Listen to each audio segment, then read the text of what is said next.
pertama kita pasarkan itu ya, yaitu tentang edukasi pertanian dan peternakan. Ya, sebelum kita memasarkan kampung Inggris, ya, ataupun program-program yang lainnya. Jadi kampung Inggris itu akan menjadi sebuah konsep pelengkap, ya. Jadi bagaimana kita menggait tamu itu, jadi nanti kita sisipi dengan bahasa Inggris. Ya. Nah, kenapa? Karena ya untuk anak didik itu sangat menarik. Kenapa? Karena itu akan menambah pembendaharaan pengetahuan bahasa. Ya.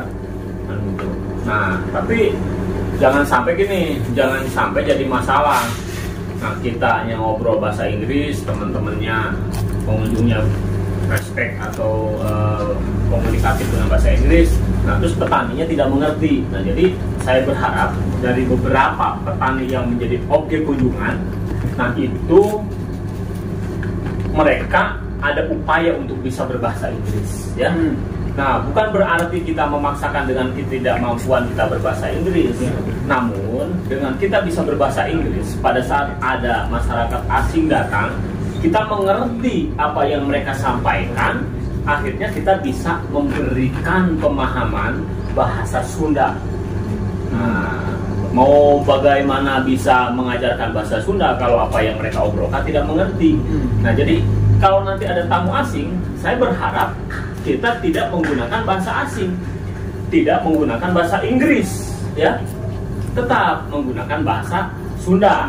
Nah, kenapa? Karena mereka datang ke sini itu ingin melihat kultur dan budaya tentang kesundaan, ya. Nah, jangan sampai mereka datang ke sini ingin melihat budaya kita, bahasa kita, justru kita malah terbawa bahasa Inggris. Nah, itu tidak boleh. Nah, itu namanya kita dijajah, ya. Tapi mengerti dan paham kita bahasa Inggris untuk paham apa yang mereka sampaikan, hingga akhirnya dakwah kita atau upaya penyampaian materi kita, atraksi yang ada di desa kita, nah mereka pahami. Nanti kita sampaikan dengan bahasa Sunda, cuma nanti kita translate. Misalkan kita nerangkan tentang brokoli, tentang sawah, tentang galengan, tentang apapun dengan bahasa Sunda. Nah, lalu kita translatekan ke bahasa Inggris. Nah, jadi kita jangan berbahasa Inggris, tapi kita paham bahasa mereka. Nah, jadi kita paham bahasa Inggris itu untuk bisa mentranslate bahasa Sunda ke bahasa mereka, yang akhirnya mereka nanti orang Jerman, orang Australia, nah, apalagi nanti pertukaran mahasiswa, ya. Nah, jadi mereka pulang ke kampung halamannya di luar negeri sana, mereka bisa berbahasa Sunda. Nah, yang harapan saya itu yang mereka bisa datang kembali. Itu. Ada yang mau ditanyakan? Nah, jadi pertama kita ketemu, nah dengan mereka pada saat kita datang tamu dari luar sana, mereka kan pasti bahasanya bahasa internasional, bahasa Inggris.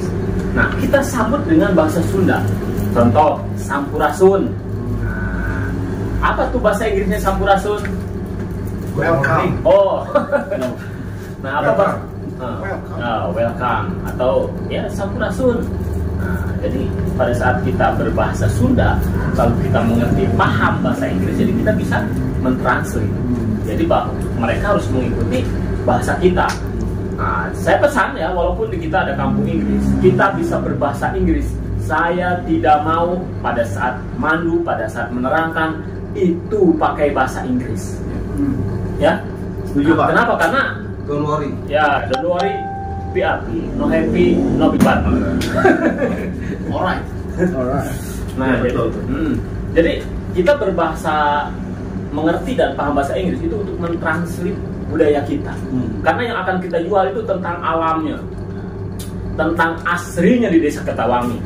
Kita menjadi juara Wana Lestari, juara 1. Kita menjadi juara 1 desa peduli lingkungan hidup. Nah, ini kan sebuah atraksi yang bisa dijual, tentang oksigen yang ada di kita tuh melimpah. Petani, peternak itu yang akan kita jual. Namun kita menerangkan, sekali lagi, menerangkan itu usahakan pakai bahasa Sunda. Nah, setelah kita menerangkan bahasa Sunda, mereka pasti bertanya dengan bahasa Inggris. Nah, kita translate kalau ada yang bertanya. Yang akhirnya mereka yang datang ke Sunda belajar tentang bahasa Sunda, tentang budaya Sunda, tentang pertanian, peternakan yang ada di Sunda. Ya, itu adalah rangka upaya kita melestarikan budaya kita sendiri. Budaya Sunda. Sunda. Budaya Sunda. Jadi belajar bahasa Inggris itu untuk memberikan pemahaman. Pemahaman. Jadi kita mengerti bahasa Inggris bukan untuk mengajak ngobrol kepada mereka bahasa Inggris, tapi untuk bisa menerangkan, mentranslate apa yang kita ceritakan. Iya.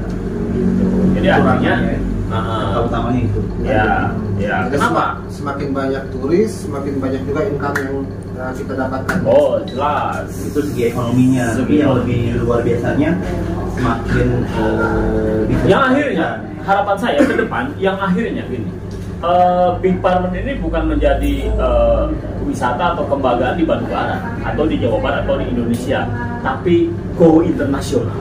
keren. Amin. Kenapa? Karena ya Indonesia itu terkenal negara agraria, negara pertanian, peternakan, jamrut khatulistiwa kan adanya kan di Indonesia. Ya. Oksigennya apa? Nah, di mana itu? Nanti miniaturnya ada di Desa Ketawang. Membangun negeri melalui desa. Ya mungkin sementara itu yang bisa disampaikan. Nah, nanti lain waktu kita ngobrol kembali. Mudah-mudahan apa yang kita obrolkan, kita musyawarahkan ini bermanfaat untuk semesta, bermanfaat untuk desa, bermanfaat untuk negeri, bermanfaat untuk keluarga, dan utamanya bermanfaat untuk diri kita. Alhamdulillah, kita berdoa. Wassalamualaikum warahmatullahi wabarakatuh. Waalaikumsalam. Yang kurang paham boleh bertanya. Terima kasih.